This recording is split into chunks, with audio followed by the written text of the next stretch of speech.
Now, here's what I want to talk about. I want to talk about the stakes coming up in November, because it feels like this election in November is very far away. But if anything, the State of the Union should have showed us that we cannot give power back to congressional Democrats. Now, I am fundamentally an optimist about this country. I believe most people, most human beings, most American citizens, whether they got a D next to their name or an R next to their name, or they have no political affiliation, they're good people. They love our country. They want our country to thrive and prosper. But I got to tell you, after the State of the Union, I'm not so sure that is true of the congressional Democrats that we saw at the State of the Union address. As the President of the United States said very well, you watch their reaction to some of what he was saying, and all I could think was, these people are kind of crazy.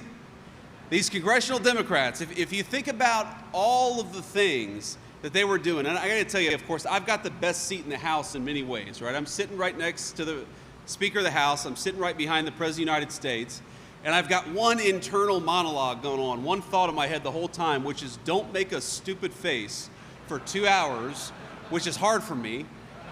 When you're on TV for 2 hours and the Democrats are doing crazy things. So I'll give you a little lay of the land. So to the left, my left, is all of the Republicans, okay, because I'm sitting right behind the president. And to my right is some Republicans, but mostly the Democrats. And so I see the reaction of all the congressional Democrats, and it's one of the most amazing things I've ever seen. So you say, like, for example, you had this beautiful little girl, had such a sweet moment with her dad. You may have remembered. She was probably 6 years old. She had been assaulted by an illegal immigrant.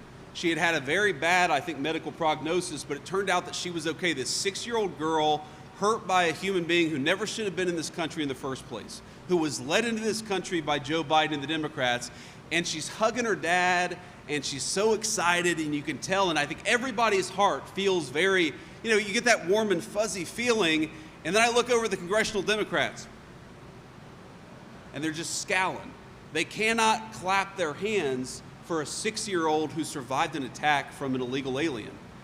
What is that?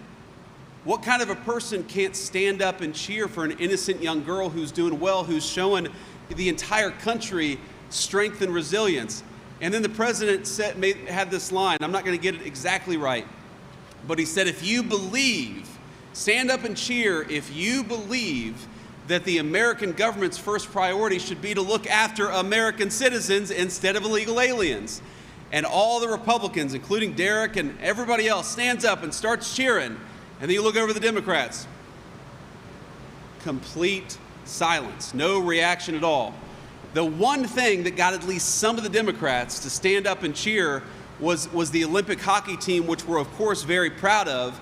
But you got to ask yourself, ladies and gentlemen, what is it about a political party that cannot stand up and cheer for a 6-year-old girl who survived an attack? What is it about a political party that can't stand up and cheer for the fact that we have rising wages and low inflation for the first time in a very long time in the United States of America? What is it about a political movement that sees the mother of a woman who was murdered on a bus? Because the president highlighted this woman, her 22-year-old daughter was riding on a bus to work, was killed by a violent criminal who was let out of jail 13 times by Democrat leadership, should have never been on our streets, and then murdered an innocent girl. We recognized her mother, her strength and her character and her grief, and I think we all kind of grieve with her a little bit, and the Democrats cannot even stand up and cheer for that. And so the question of the next election is not, do we want low taxes? And of course we do. It's not, do we want a secure border? And of course we do. It's a more fundamental question than that. Do we want to give power back to the people who opened our border, who raised your taxes, who won't even cheer for a 6-year-old girl who was wounded because of their bad policies? And I think our answer to that is hell no. We want to give power back to the people like Derek Van Orden who fight for us.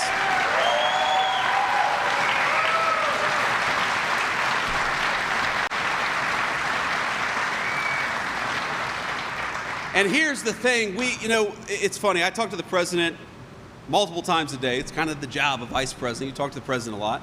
And every single day, the president will say to me, what have we done today? Got to do more, got to do more, got to do more, okay? The president has such an intense work pace. And I sometimes think, Mr. President, we got to take stock of all the incredible things that we have accomplished over the last year. When Joe Biden and the Democrats left us, the government of this country, we had the highest inflation that we had ever had in 40 years. Thanks to Donald Trump and congressional Republicans, we now have inflation at 2.4%, the lowest in 5 years, and it's coming even lower, ladies and gentlemen.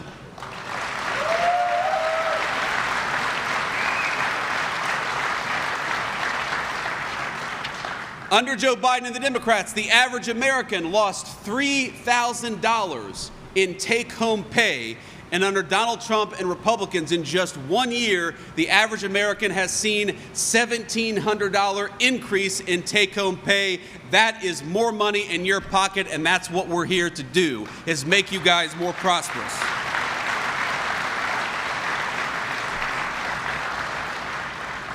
Under Joe Biden in the Green New Scam, we had the highest energy prices that we had had maybe in my entire lifetime. And then we had Republicans take over with a simple principle, which is drill, baby, drill. Get the oil and the gas out of our territory. Use American workers to provide American companies the energy that they need. And now we've got gas prices lower, we've got electricity and utility bills lower, and we've got companies just like Point Precision that can actually afford the cost of doing business, which they couldn't do when Joe Biden was in charge. So it's funny to me, when the Democrats talk about affordability, you heard the president talk about this in the State of the Union address. Hearing the Democrats talk about affordability is like hearing an arsonist complain about fire. It's your fault. You guys left us a country with sky-high inflation. You all left us a country where we were going everywhere but America for energy. You left us a United States of America where the average family was $3,000 poorer. So our attitude is, you know what? When you talk about affordability, you're exactly right. You caused an affordability problem, congressional Democrats, and we are here to fix it.